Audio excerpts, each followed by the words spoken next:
Hello दोस्तों, नमस्कार। Online classes में आप सभी का स्वागत है। और हमने जो बीच में एक चैप्टर था जो छोड़ा था, उसका नाम था अंतःस्रावी ग्रंथियाँ। और वो जो जहाँ से चैप्टर हमने छोड़ा था उसी को स्टार्ट करते हैं। तो इससे पहले हमने ग्रंथियाँ कितने प्रकार की होती है और कौन कौन सी ग्रंथियाँ, उनका अध्ययन किया था। अब इंडिविजुअल रूप से इनका विस्तृत अध्ययन किया जाएगा। तो ये है मानव शरीर में पाए जाने वाले अंतःस्रावी ग्रंथियाँ। तो यहाँ से हम जो है ये टॉपिक स्टार्ट करते हैं, जिसका नाम है पीयूष ग्रंथि। इसको पिट्यूटरी ग्रंथि भी कहते हैं। तो देखिए, ये जो ग्रंथि होती है, कौन सी? पीयूष ग्रंथि। तो ये कहाँ पर रहती है? मस्तिष्क में पाई जाती है। और इसका जो आकार होता है वो मटर के दाने के समान होता है। तो इसमें जो नोट करने वाली चीज़ है, एक तो मटर के दाने के आकार की ग्रंथि होती है और दूसरी है गुलाबी रंग की ग्रंथि होती है। ये एक व्रंत रहता है, उस व्रंत का नाम होता है इफंडीबुलम। तो इफंडीबुलम द्वारा किससे जुड़ी होती है? ये जुड़ी होती है हाइपोथैलेमस से। तो देखते हैं इसमें आगे।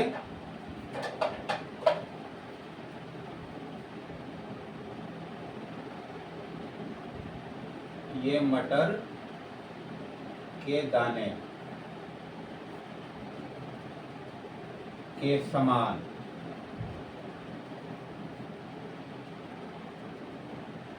मटर के दाने के समान आकार की गुलाबी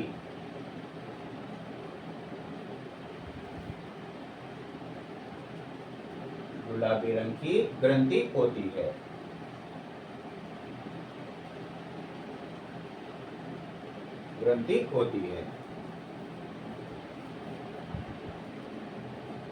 यह एक व्रंत, ये एक व्रंत इफंडीबुलम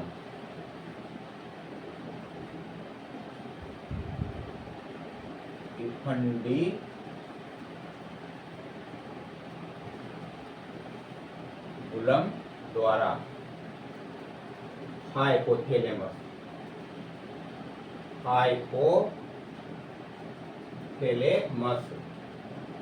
इसका अध्ययन हम कर चुके पहले। तो एक व्रंत इफंडीबुलम द्वारा हाइपोथैलेमस से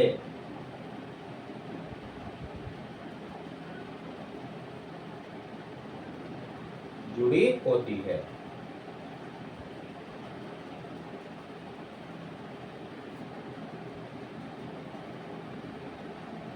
और कहाँ पर पाई जाती है? ये मस्तिष्क में पाई जाती है, यानी कपाल की। यह कपाल की स्फे या स्फीनाइड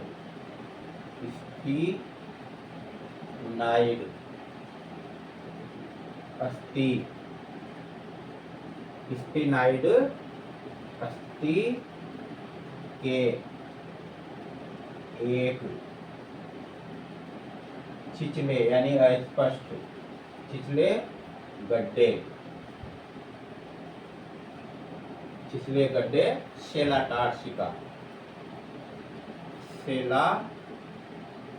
टार्सिका में स्थित होती है।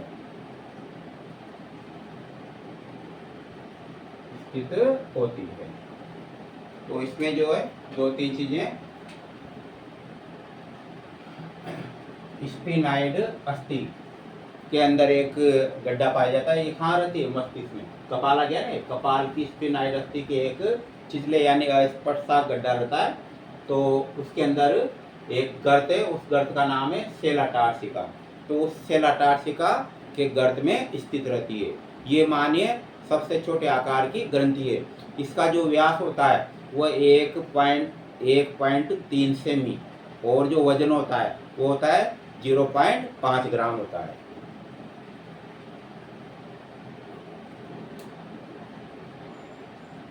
यह छोटे आकार की ग्रंथि होती है, छोटे आकार की ग्रंथि होती है।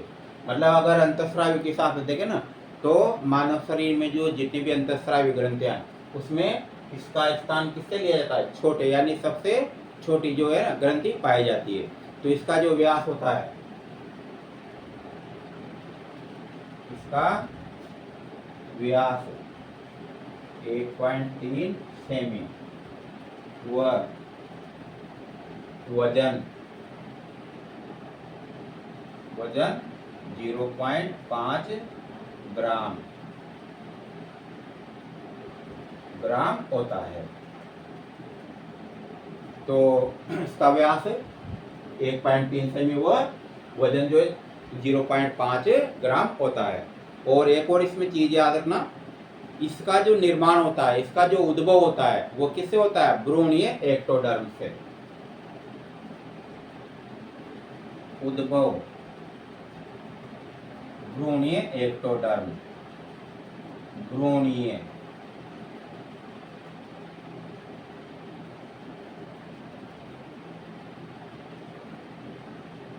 एक्टोडर्म से इसका निर्माण होता है।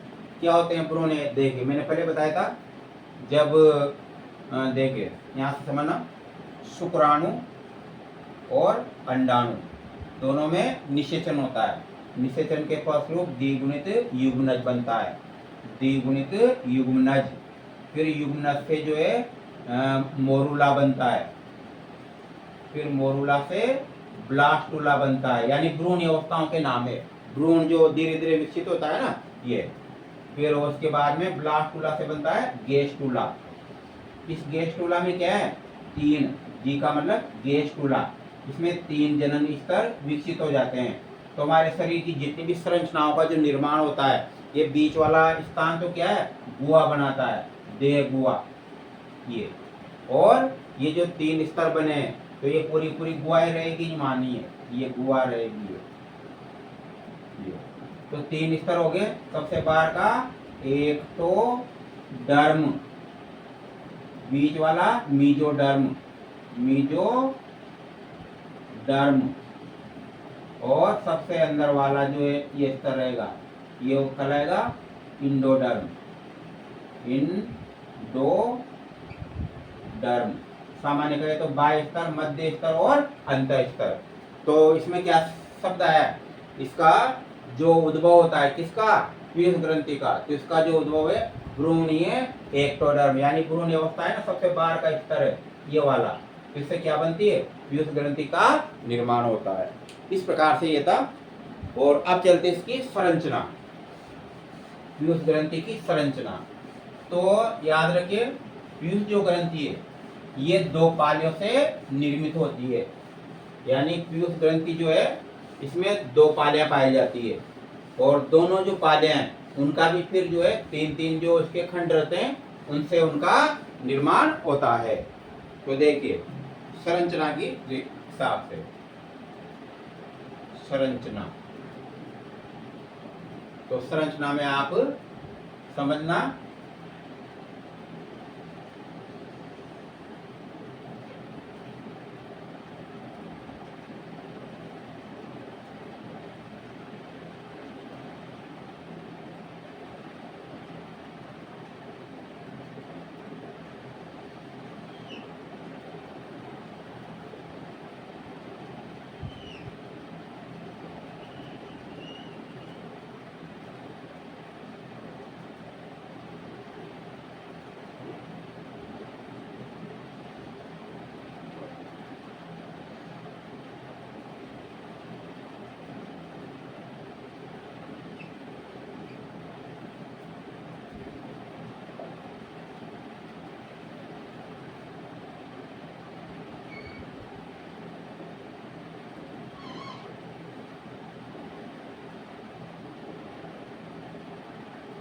तो ये इस प्रकार से इसकी क्या रहती है? संरचना रहती है। और ये भाग जो है इसमें इधर मिल जाएगा।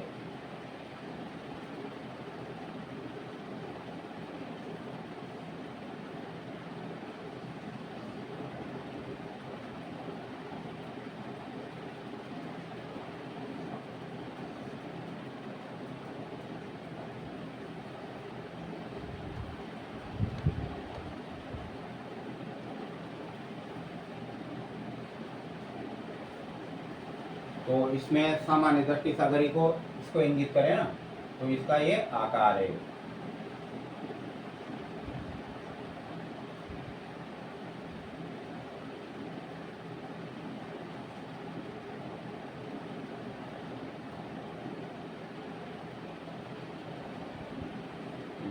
यानी जो रेड लाइन वाली जो दिख रही है ना, वह इसका भाग है।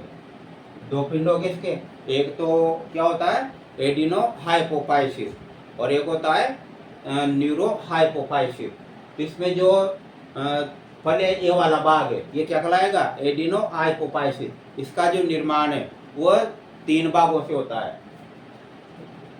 एक तो ये वाला भाग, ये वाला इसका देखे कुछ इधर निकल रहा है, ये वाला ये, तो एक भाग तो ये हो जाएगा, इसका कहलाएगा pars puborectalis. Pars puborectalis, pars puborectalis. और एक कहलाएगा मध्य पिंड, मध्य पिंड। और एक और इसका जो है ना नीचे का भाग वो कहलाएगा pars distalis, parse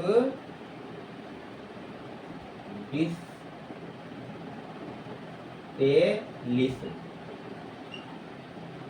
parse distalis. ये तीनों जो भाग मिलकर के कहलाते हैं एडिनो हाइपोफाइसिस, एडिनो हाइपोफाइसिस,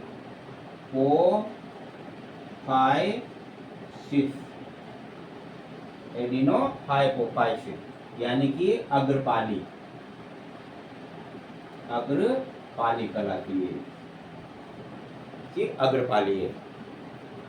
इसमें देखिए, इसको थोड़ा इंगित से कर देते हैं। ये जो भाग दिख रहा है ना पूरा का पूरा है,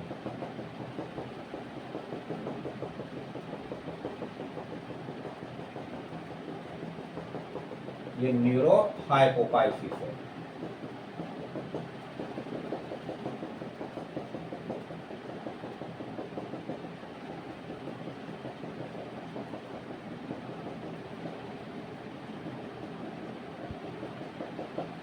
यहाँ पर एक ज्वाइंट पाया जाता है ये,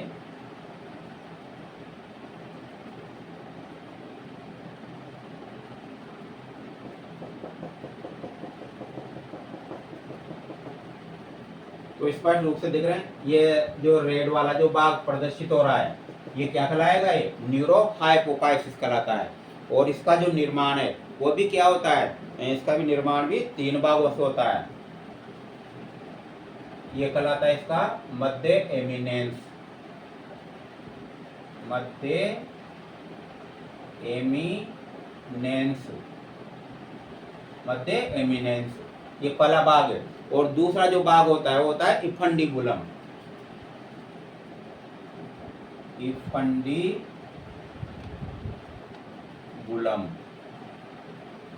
और तीसरा जो सबसे लास्ट का नीचे का वो होता है पार्श्व नरोसा,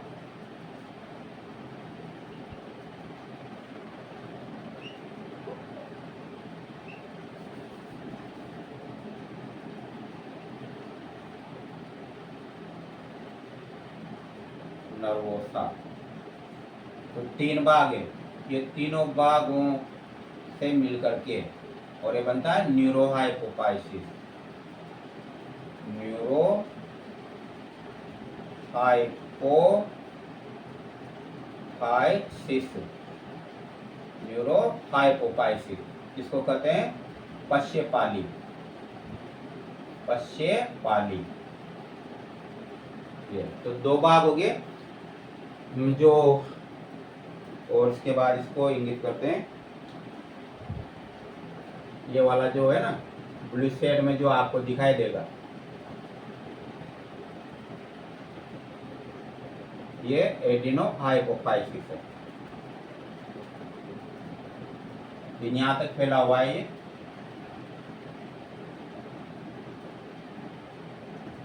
और ये जो बन रहा है यहाँ पर पाई जाती है हाइपोथैलेमस, हाइपोथैलेमस।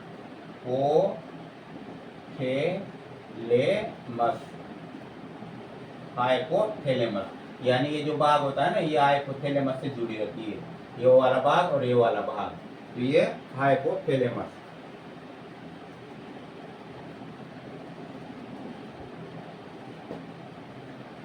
और तो इसमें दो, एक तो तंत्रिकीय भाग, यानी ये वाला जो है ना, नाम से लग रहा है न्यूरोहाइपोफाइसिस, ये तंत्रिकीय भाग कहलाता है इसका, है ना, यानी इसको पश्चपाली कहते हैं। तो दो भाग होते हैं इसके, एक तो अग्रपाली नंबर 1 में, तो ये यानी याद रखिए कि जो पीयूष ग्रंथि रहती है, तो पीयूष ग्रंथि के दो भाग हैं, एक तो एडिनोहाइपोफाइसिस जिसको अग्रपाली कहते हैं, और दूसरा होता है न्यूरोहाइपोफाइसिस जिसको क्या कहते हैं, पश्चपाली कहते हैं। इस प्रकार से ये किसकी संरचना है, ये पीयूष ग्रंथि की।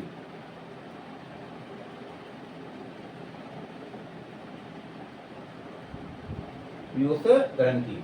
और इसमें एक और ये भी याद रखिए आप, एडिनोहाइपोफाइसिस का जो निर्माण है वह 3 पालियों से होता है, यानी 3 भागों से, पार्स ट्यूबरेलिस, इसमें ये वाला भाग, ये वाला, ये आ रहा है ना तीर का चिन्ह, ये दोनों भाग मिलकर के क्या कहलाते हैं ये, क्योंकि इसका कुछ हिस्सा इधर निकला हुआ है, ये तो ऊपर की तरफ है यूं जैसे, भाई मेन बड़ा भाग ये और ये छोटा भाग है, इस प्रकार से, तो ये बड़ी पाली हुई है। अगर पाली जो होती है ना एडिनोफाइसिस, ये बड़ी पाली होती है एक तरह से, इसका क्षेत्र वहां तक जा रहा है ये।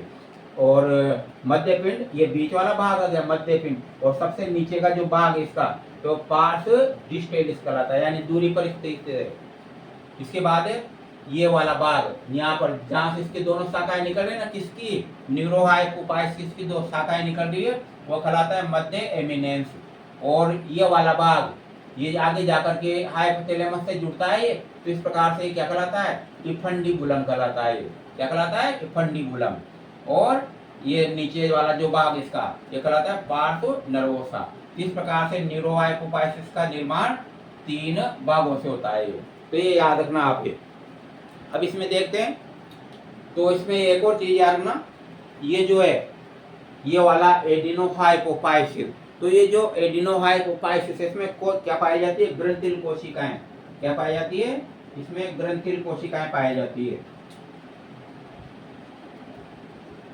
ग्रंथिल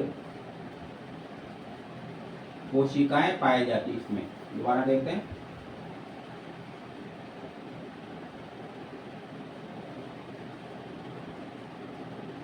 ग्रंथिल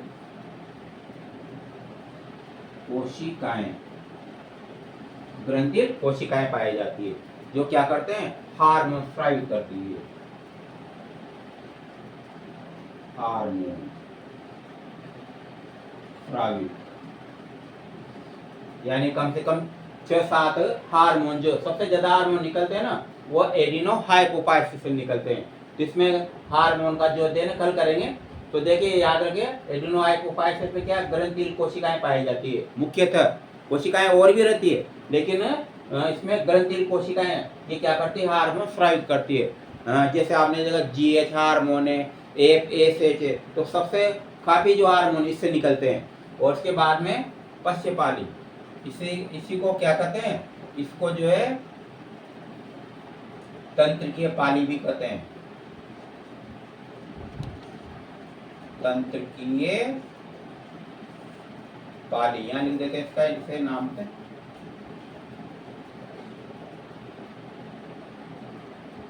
तंत्रिकीय पाली।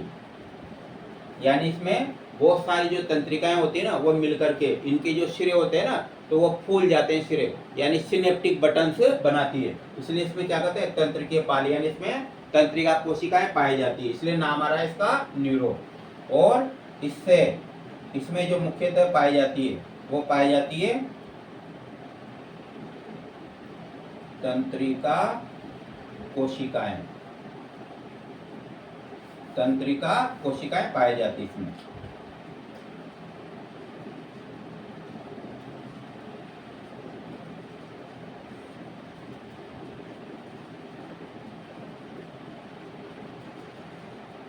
तो तंत्रिका कोशिकाएं, तो ये क्या करती है, ये हार्मोन, हार्मोन श्रवण, श्रवण व संग्रहण संग्रहण का कार्य करती है। मतलब संग्रहित भी कर सकती है और श्रवण भी करती है। और इनसे देखा जाए ना तो दो हार्मोन निकलते हैं। एक तो होता है ADH, एंटी डायरेटिव हार्मोन, इससे निकलता है नंबर 1 में तो ADH, ये आपने पहले भी नाम सुना होगा। ये इसको जो एंटी डायरेटिव है इसको वेसोप्रेसिन भी कहते हैं। क्या कहते हैं? वेसोप्रेसिन। इसका कल अध्ययन करेंगे। और दूसरा होता है ऑक्सीटोसिन, ऑक्सीटोसिन या पीटोसिन